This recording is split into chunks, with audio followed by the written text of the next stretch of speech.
Just over the past few years, there have been enormous advances in data analytic capabilities. The advances in the tools are enormous, but most of the energy is on the open source side of things. Commercial software development is, of course, constrained by the amount of resources that any individual company can put into them, whereas on the open source side, there's just the entire community contributes to development of new capabilities and new tools, in addition to a lot of professional support from the big tech companies for open source, which is growing by the day. So you get access to really cutting edge analytical tools because you use open source. The other interesting thing is that you get access in the open source community to tools and capabilities developed in other domains. Whatever domain you are in, maybe it's environmental sciences or healthcare, you can get access to tools and packages that were developed for financial services or vice versa. And you see that kind of cross fermentation really power the open source communities. Many of the most widely used and powerful analytical packages work across multiple languages. TensorFlow is a good example. That is a powerful machine learning framework that was developed by Google. It's open source and it's available in all of the major open source languages, R and Python, to name the two main ones. So people can use the tools they like to achieve the results in the languages they like, knowing that there's consistency in terms of the underlying algorithms and operation of all these packages. Finally, code-based analytics make it easy to see the flow of the analysis, and it's essentially self-auditing.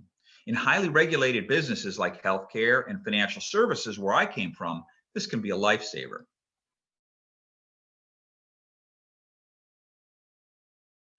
Open source is absolutely appropriate for enterprise-level data science. It's a great way to boost productivity as it can empower all the interested parties in the organization. At my company, there were many people that I, as a senior manager, didn't even know about who were working on developing projects using open source tools. So you can let a thousand flowers bloom. Now, importantly, such freedom can be done with enterprise level curation. You can do this in a controlled way. Now, of course, IT likes that because you don't have a million people launching different things which are unaudited or unvalidated, but you can still have the same creativity of the team. Tools like RStudio really help provide this full production life cycle within a curated environment that is enterprise grade.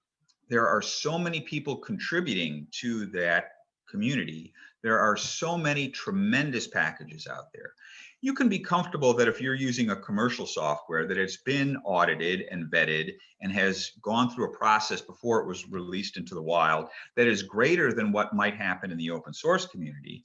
But at the same time, in the open source community, the crowdsourcing and the enormous number of people that are contributing means that the quantity of tremendous enterprise level packages or tools is much, much larger. There are tools that can help companies curate, audit, and validate all of those tools that are out there. Packages like RStudio let you do that and have a walled garden where the appropriateness and quality of all the packages is monitored within the organization. My personal experience, building support for open source software in an organization means starting small. What is very powerful, I think, are small gee whiz demonstration projects. You take this in small bites, projects with quick turnaround that demonstrate value. Then you're going to have people looking over your shoulder saying, how can I do that? So you don't have to start out with a large investment, but in my experience, the power of these tools is such that you very quickly have people saying they want in. They want to try to do some of this stuff themselves. So you obviously don't want the appearance of going rogue in your organization and rejecting IT standards. But very quickly, you will find that you develop IT buy-in. I think as the years have gone by, that's much, much easier to do. I think certainly within our organization, when I first started getting involved in this stuff, there wasn't a lot of IT support. But by the time I left my organization, IT was a major sponsor of open source tools because they knew that they could make sure that anything that was allowed inside the organization did meet our quality standards. Certainly not. Executives don't need to know how to code to manage a data science team. I was a coder, and it did help me be a champion with some credibility in the organization, but it's absolutely not necessary, and you can't really expect that or make that a requirement. You know, the higher you go in any organization, the more you are going to be responsible for supervising people who are experts in their domain and know more about that than you do.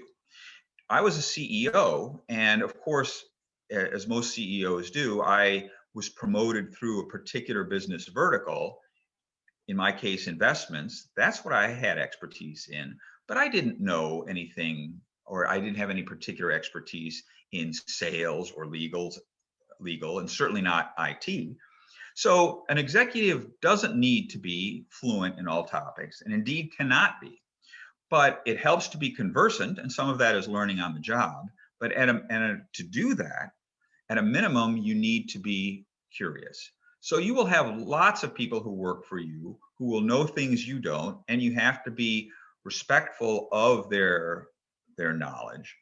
And you need to listen to those people who are coming in and telling you what needs to be done, and listen with an open mind.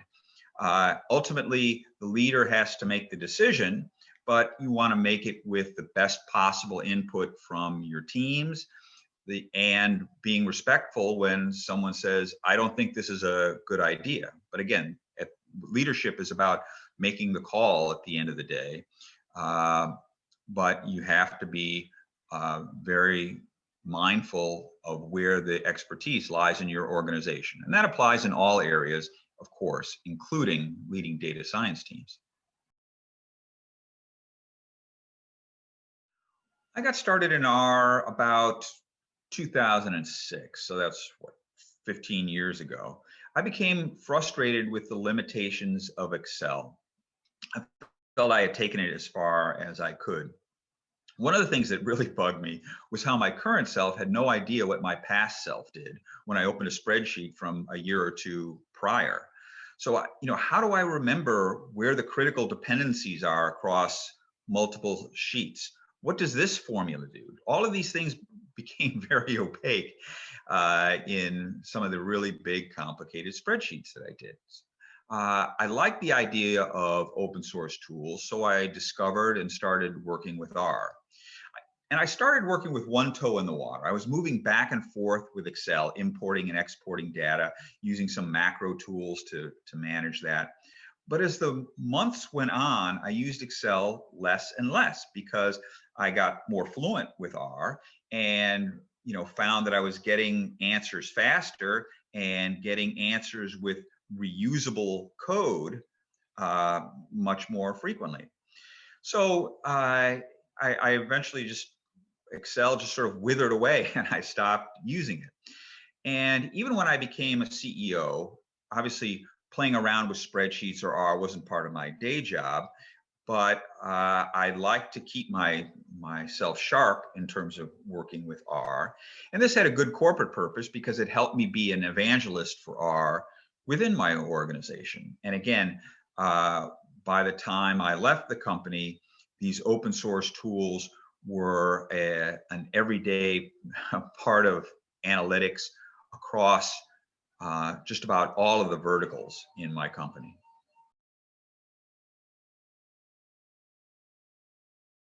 The power of these tools is so large, and it's so easy to find really cool examples of what you can do with these tools. It doesn't take very much digging. And certainly, if you look at some of the examples in the RStudio gallery, you see all sorts of stuff, all sorts of gee whiz little projects and dashboards and tools that, for me, immediately made me think, wow, yeah, that could solve a problem I have, or that would be a great way to present some of the information that's specific to my domain, even if the information or the data set isn't relevant to my job. So it's very easy to find things that are very exciting to help advance data science in any organization. And it's still early going